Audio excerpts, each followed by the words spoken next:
pars vivre au Japon pour faire original. Dans 10 jours, je pars vivre au Japon. Ça fait, euh, Ça fait 10 ans là que j'en rêve. Euh, Ça a commencé comme beaucoup de gens avec tout ce qui est animé, manga. D'ailleurs, vous pouvez voir les petits mangas là qui régalent.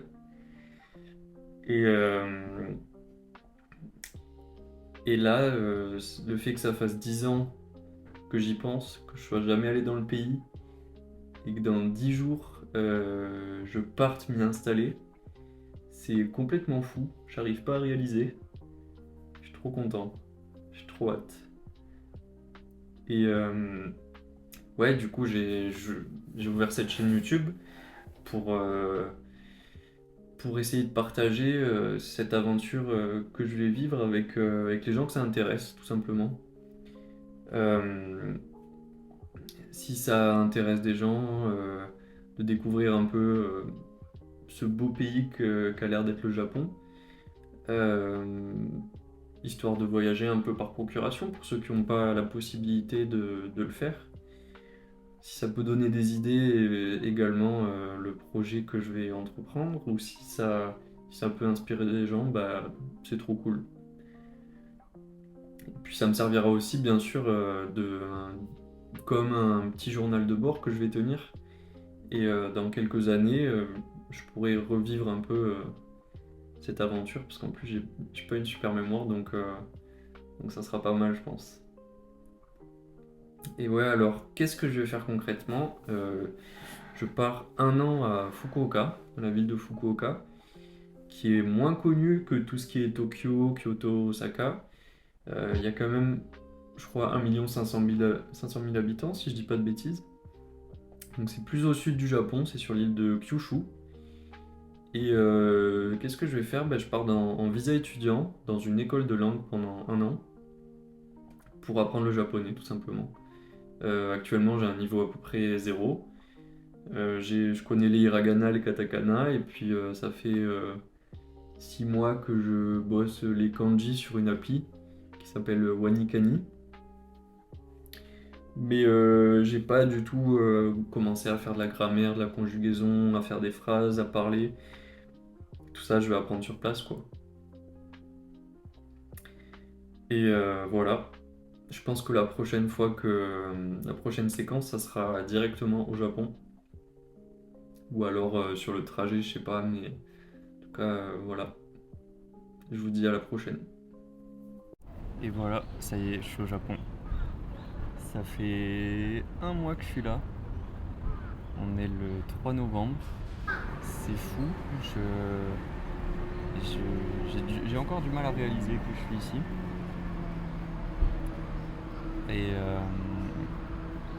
c'est passé extrêmement vite. Après, j'ai commencé les cours mi-octobre. Donc là, ça fait à peu près 2 semaines de cours que j'ai eu jusqu'à maintenant. Ça se passe super bien, franchement, je suis très content. Euh, je suis dans une école où on est 7-8 par classe à peu près. Moi, dans la mienne, on est 7. C'est très international. Je suis avec. Il y a une Australienne, une Américaine, un Allemand, un Belge et 2 Françaises dans ma classe. Tout le monde est très sympa, c'est chouette. Et les profs sont super cool. Pour la grande majorité, bien sûr, il y a toujours des profs qui nous plaisent moins, avec qui ça matche moins, mais ça c'est normal.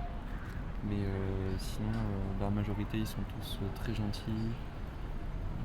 On voit qu'ils aiment ce qu'ils font, qu'ils se donnent pendant leurs cours. Et les cours sont vachement axés sur l'expression orale. Du coup, c'est vraiment chouette, parce que c'était mon objectif en prenant des cours de japonais, c'était surtout de pouvoir parler la langue. C'était moins de viser un objectif de JLPT qui est un test d'aptitude du japonais comme ce qu'on pourrait avoir le TOEFL ou le TOEIC pour l'anglais par exemple. Mais c'était moins ça, c'était vraiment plus de l'oral, quoi, le pouvoir parler la langue. Et au début, je faisais tout avec tout avec Google Traduction quand le contexte le permettait. J'avais des questions à poser à des gens, je les posais sur Google Traduction, je traduisais en japonais, je leur montrais la traduction. Maintenant, je fais toujours ça là, 95% du temps, allez 90%, c'est gentil. Et les 10% restants, j'arrive à poser quelques phrases ou dire quelque chose, quelques trucs, donc c'est à poser quelques questions, pardon, et dire quelques phrases, donc c'est assez satisfaisant. Pour l'instant, je vis dans une résidence, une share house, où on est plus d'une centaine. C'était une option que j'ai pris temporairement, le temps de trouver un appart. Et là, j'ai trouvé un appart dans lequel je vais aménager dans 2 semaines, du coup, je suis vraiment très content.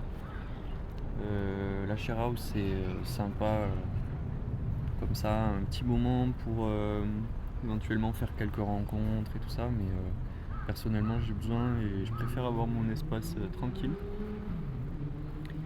Donc, ouais, je suis content d'avoir trouvé cet appart. Et sinon, comme je disais, je suis donc à Fukuoka. J'ai choisi cette ville parce que ça fait pas mal d'années que je consomme du contenu sur le Japon et je me suis un peu renseigné sur les différentes options, les villes, les écoles qui existaient. Et je voulais quand même rester dans une ville assez grande, même si moi là-bas je suis plutôt quelqu'un qui aime la campagne, mais pour être dans un hub, pour pouvoir un peu bouger, pouvoir voir beaucoup de monde, faire facilement des rencontres de locaux, d'étrangers, je me suis dit quand même une grande ville pour une première arrivée dans le pays, ça peut être pas mal. Et du coup, mon choix, j'ai repéré bien sûr Tokyo, Sapporo, Kyoto, Osaka et Fukuoka. Et en fait, j'avoue que je me voyais pas vraiment vivre à Tokyo. En fait, de par le contenu que j'ai consommé, j'en ai une image vraiment d'une mégalopole où, bon, bien sûr, il y a plein de choses à faire, ce qui peut être très intéressant, mais où la vie va très vite, où il y a beaucoup de monde, où c'est très speed, un peu stressant, où ça manque un peu de chaleur humaine et que la vie soit un peu plus calme, ce qui est un truc que je préfère moi. Et donc Tokyo, pour ça j'ai un peu mis de côté. Après bien sûr ce sont que des a priori que j'ai sans y être jamais allé. Parce que oui, c'est la première fois que je vais au Japon. Donc bien sûr je compte bouger un peu, voyager dans le Japon et aller à Tokyo. Et peut-être qu'en allant là-bas j'en aurai un ressenti complètement différent et que ça me fera reconsidérer peut-être Tokyo pour le futur. Mais ouais, en tout cas de ce que j'ai pu constater en faisant des recherches, c'était pas la ville qui m'attirait le plus pour me poser un moment. Et après du coup il y avait aussi Sapporo qui avait l'air pour le coup d'être assez différent de Tokyo, qui avait l'air très très très sympa, que j'aimerais bien aussi beaucoup visiter, Sapporo et puis tous les alentours à Hokkaido. Et ce qui m'a fait ne pas choisir Sapporo, c'était le climat, je pense. Parce que j'ai vécu 2 ans à Montréal, j'ai fait mon master à Montréal. Et j'ai adoré la ville, j'ai beaucoup aimé le climat de Montréal, avec des hivers très froids, beaucoup de neige et très longs. Mais là j'avais envie de quelque chose un peu différent.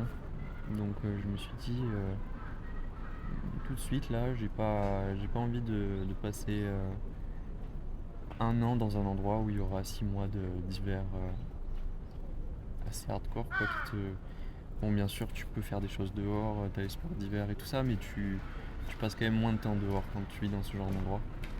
Du coup voilà, j'ai pas choisi Sapporo pour ces raisons. Il y avait aussi Kyoto qui a l'air incroyable, hein, bien sûr, je rêve d'aller à Kyoto. Mais Kyoto, j'ai pas choisi par rapport au surtourisme qu'il y a en ce moment là-bas. Bien sûr, je sais que les locaux vivent pas dans les endroits en général, hein, bien sûr.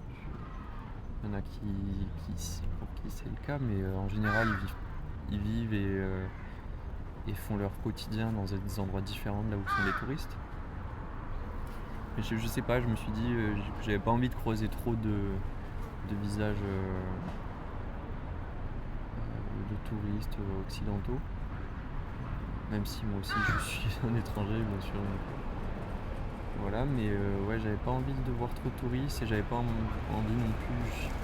Je pense que peut-être que les locaux à Kyoto en ont un peu marre de justement ce surtourisme. Et j'avais pas envie de subir un peu ce ras-le-bol que les locaux ont envers les étrangers. Donc Kyoto, j'ai mis de côté. Osaka, ça a l'air très chouette. Je pense que Osaka, c'est peut-être un peu un petit Tokyo avec une mentalité beaucoup plus chaleureuse pour le coup. Mais toujours une très grande ville, j'avais pas envie de vivre dans une aussi grande ville pour le moment. Il y avait aussi l'aspect financier parce que Osaka, l'air de rien, c'est très très cher apparemment. Et j'ai pas un budget illimité. Pour ce projet, j'ai bossé pendant 2 ans en mettant beaucoup d'argent de côté. Et Osaka, j'aurais pu faire moins de choses, quoi. J'aurais été plus limité. Tout comme à Tokyo d'ailleurs. J'ai pas mentionné tout à l'heure, mais c'est aussi une des raisons pour lesquelles je suis pas à Tokyo. Et donc Osaka, j'ai mis de côté. Et puis il restait Fukuoka. Bon, c'est pas du tout présenté comme ça. On pourrait croire que c'est un choix par dépit. Que j'ai éliminé toutes les autres villes et qu'il restait que Fukuoka. Et du coup, j'ai dû me rabattre sur ça, mais pas du tout. De tout ce que j'ai pu voir sur internet, les témoignages, le contenu vidéo et tout ça, ça avait l'air d'être une ville vraiment vraiment chouette. Déjà qui est géographiquement c'est super intéressant parce que tu es au bord de l'eau, t'as des plages au quai assez sympas dans la ville, sur le bord de la ville, mais si tu t'éloignes un tout petit peu, tu peux avoir des plages vraiment hyper cool. Donc ça c'est chouette. Et tout autour de la ville, tu as aussi des montagnes que tu peux monter, faire des petites randos. Et tu es très facilement à la campagne, tu sors très facilement de la ville en fait. Du coup, ça c'est aussi un truc super cool. Parce que moi j'aime vraiment aller en campagne. Du coup, voilà. Il y a le climat qui est cool aussi, il fait relativement beau. Bon, les étés, je pense, sont très chauds. J'ai eu de la chance, je suis arrivé juste après l'été, début octobre. Du coup, j'ai un peu échappé aux 3-4 mois de canicule. Il faisait encore quand même chaud quand je suis arrivé. Et là d'ailleurs, on est je sais plus si on est le 3 ou 4 novembre. Mais c'est pas grave. On est début novembre. Il y a un grand ciel bleu. Il fait super beau. Je suis en short t-shirt. Enfin, c'est hyper agréable. Et alors qu'en France, là, les gens sont je pense qu'ils sont bien couverts. Là, ils ont une veste. Il doit commencer à faire assez froid, quoi. Du coup, ouais, le climat est plutôt cool. Le coût de la vie est vraiment abordable. Que ce soit les loyers, la nourriture. Tu peux manger vraiment pour pas cher. Très très bon. La nourriture est super bonne ici. Donc ça, c'est vraiment chouette. Et puis la ville est agréable. Les gens sont super sympas ici. Ça a cette réputation d'être bien plus chill que Tokyo. Et franchement, de ce que j'ai vu pour l'instant, c'est vraiment vrai. Les locaux sont très gentils. Donc c'est super agréable. L'ambiance est plus chill, les gens sont plus relax. C'est moins stressant. Ils prennent plus le temps. C'est vraiment cool. Et oui, donc les gens, comme je dis, les gens sont très gentils. Même si pour l'instant mes interactions elles sont très très simples et elles sont pas incroyables. J'ai l'impression d'être un peu un bébé qui sait pas se débrouiller. Parce que j'utilise le traducteur tout le temps, mais ouais, faut savoir qu'ici les gens parlent très peu anglais, les locaux. Même les jeunes, il y en a quelques-uns, mais c'est assez rare de tomber sur des gens qui parlent anglais. Du coup, parler la langue, le japonais, c'est vite assez primordial. coup ça me motive encore plus à le faire sérieusement quoi, c'est cool. Mais ouais, franchement, ça fait 1 mois que je suis ici et pour l'instant, je suis vraiment content du choix de la ville, de Fukuoka. Je suis allé à la plage, il y a pas longtemps, j'ai fait une petite randonnée un week-end avec des gens de ma résidence. Enfin, je me balade tout le temps dans la ville. Un poil plus nuancé, un peu plus négatif que je pourrais dire pour l'instant de mon expérience, ce serait peut-être l'aspect social. Même si je vais pas me plaindre, hein, c'est quand même pas mal, mais bon, je suis plutôt quelqu'un d'assez introverti, assez solitaire. Du coup, ça me va tout à fait de passer des journées tout seul, faire mes bails, faire mes trucs tranquilles de mon côté. Je prends du plaisir, il n'y a aucun problème.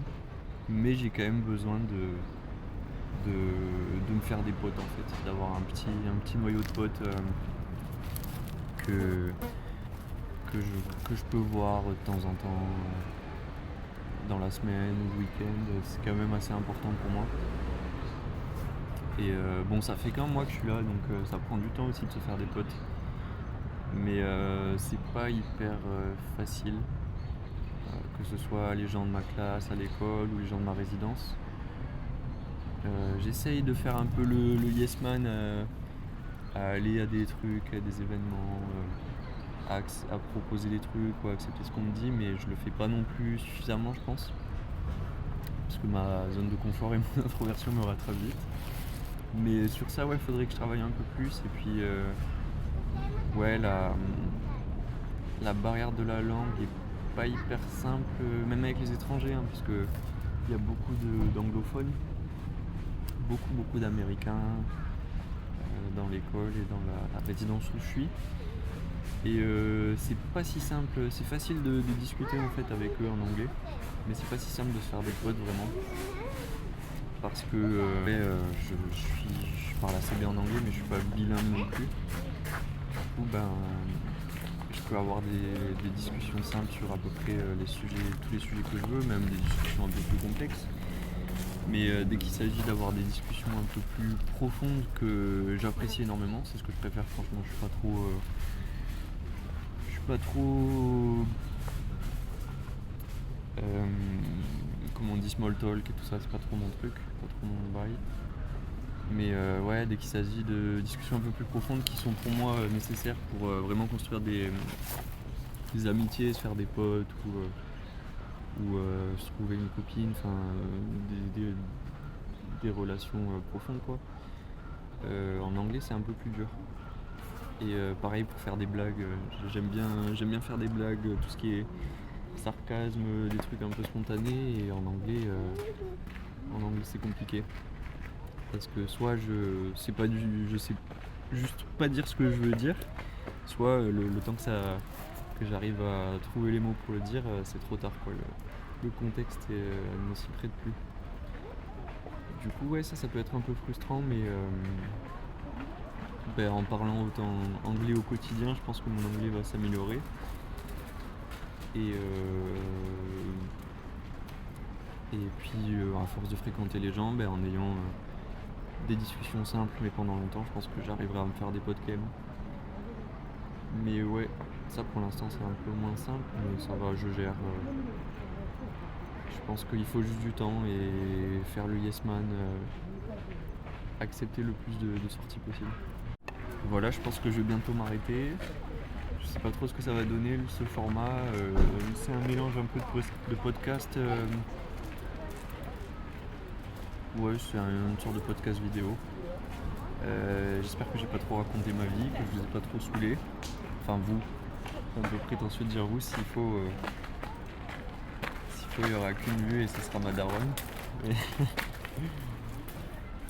Non ouais, j'espère que ça sera pas trop long. Je vais essayer de mettre des petites photos, des petits extraits vidéo pour rendre ça un peu plus digeste. J'espère que le son sera potable aussi. Mais voilà, c'était ma première vidéo au Japon, d'un Français qui vient de s'installer il y a 1 mois au Japon. J'espère que ça en intéressera quelques-uns. Si c'est le cas, ça sera vraiment chouette. N'hésitez pas à me poser des questions en commentaire que j'essaierai de caler un tout petit peu de contenu où je parle en japonais pour avoir aussi un suivi de ma progression, ça peut être chouette. Mais là je vais continuer de me balader. Je suis dans je sais pas si je l'ai dit, mais je suis au parc Oorikoen, qui est genre le parc emblématique de Fukuoka, qui est franchement incroyable, c'est trop chouette. Il y a un énorme lac au milieu avec une balade qui en fait tout le tour. Et il y a un pont aussi au milieu avec des petites îles, enfin, c'est vraiment trop chouette. Et les locaux l'apprécient beaucoup, viennent s'y poser, s'y balader dès que le temps permet, et c'est franchement cool. En plus aujourd'hui là, il y a une espèce de, pas une kermesse, mais un petit événement où il y a des gens qui ont plein de petits stands, des stands artisanaux, des petits stands de nourriture, de boissons. Il y a des familles partout, il y a une vibe hyper sympa, enfin, c'est cool. Je pense que je vais retourner faire un petit tour. Puis continuer de me balader. Il est encore tôt, là il est même pas 15h30, 16h, donc j'ai encore le temps. Peut-être que j'irai faire un tour à la plage aussi, je sais pas. Demain j'ai un trip avec l'école, on part je sais plus si c'est Kuratsu Castle ou Karatsu Castle. C'est une petite ville pas loin avec un beau château, et puis il y a un festival, donc ça risque d'être bien sympa. Peut-être que je filmerai quelques mini vidéos que j'intégrerai à cette vidéo ou à la prochaine, je sais pas. Voilà, en tout cas d'ici là, je vous souhaite une bonne journée, une bonne soirée. Je sais pas quand est-ce que vous regarderez cette vidéo, si quelqu'un la regarde. Voilà, prenez soin de vous. C'était Louis pour cette première vidéo au Japon. Et puis à la prochaine.